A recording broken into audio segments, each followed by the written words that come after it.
Welcome to So Very Easy. My name is Laura, and for the last while we've been following along with the free pattern from Quilting Confections called Rainbow Sorbet. And last time we put all of those blocks together in the recommended setting. Well, I have been following along and doing two versions, not only the original, but a Scrappy version. So let's put the Scrappy version together today. I started with about 2.5 yards of this darker print fabric with all the different flowers on it, so I could pull in a lot of different colors and a lot of different scraps. And from all of my scraps in this dark color, I made all 20 of those blocks. And wherever they had a light fabric, I pulled in the darks. So my blocks are completely opposite. And now that I have all 20 blocks done, I need to put them together.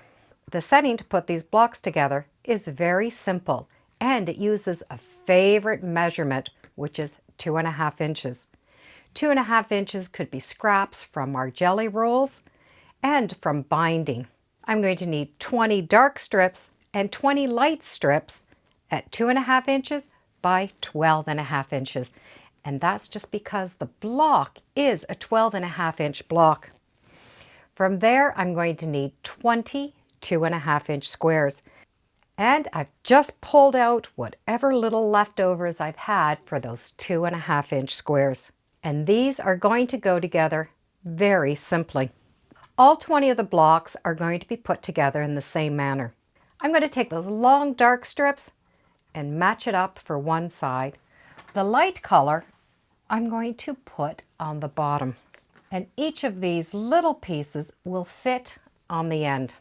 Because I have 20 blocks, I'm going to need 20 strips of the dark, 20 strips of the light, and 20 2.5 inch squares. I'm going to take each one of these 2.5 inch squares and sew it onto my dark strip.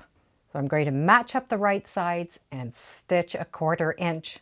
And then take that seam and press it towards the dark piece.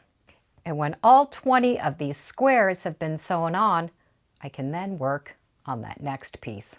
Once these strips are done, we're going to be able to add the solid pieces onto the squares. They're the same size as the squares, so match up those raw edges and stitch that 1/4 inch. When I stitch this top piece on, I like to stitch it so that the block is facing up. And that way I can make sure I hit those intersections at the right point. And once that's on, we're going to be able to press the seams out away from the block. Once this is pressed out, when we go to sew the second piece together, the block is going to fit within that 2.5 inch, and the seams will nestle up because the one seam was pressed in one direction and the other seam in the other direction. So when we match up those edges, they'll nestle together. And stitch that 1/4 inch. Again, I'm going to stitch it from this side so I can make sure I hit all of my intersections. Take that last seam and press it out. I'm going to have all my dark strips on the left side, all my light strips at the bottom with my colored corners. Now this can be done with scraps if you have scraps of dark and scraps of light. I just happen to have enough to do the same light color and the same dark color, and the amount would be 1/2 yard.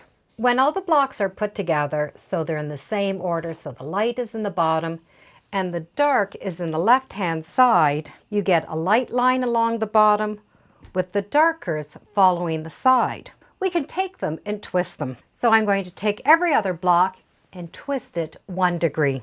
And when I start the second row, I'm going to twist the other block. Still going with 1 twist. We end up with the lighter colors looking like steps.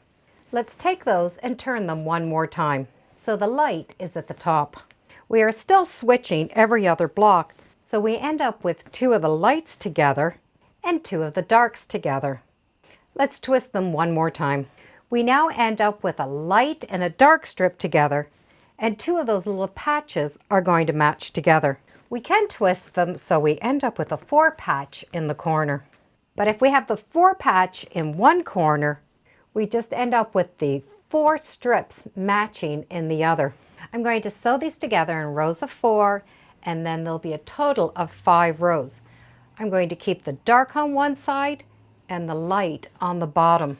That way when they go together, I will have none of the blocks touching. I will only have these 2-inch strips matching up.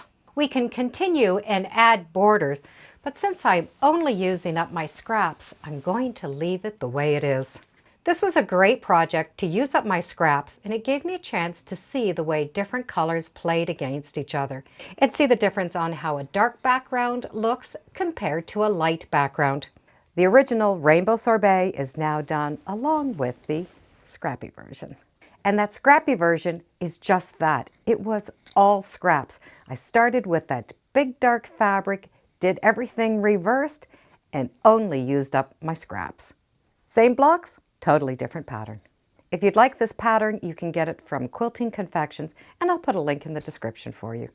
And thank you for joining me today on Sew Very Easy. Feel free to subscribe, and as always, come on back. Let's see what we're sewing next time in the sewing room. Bye for now.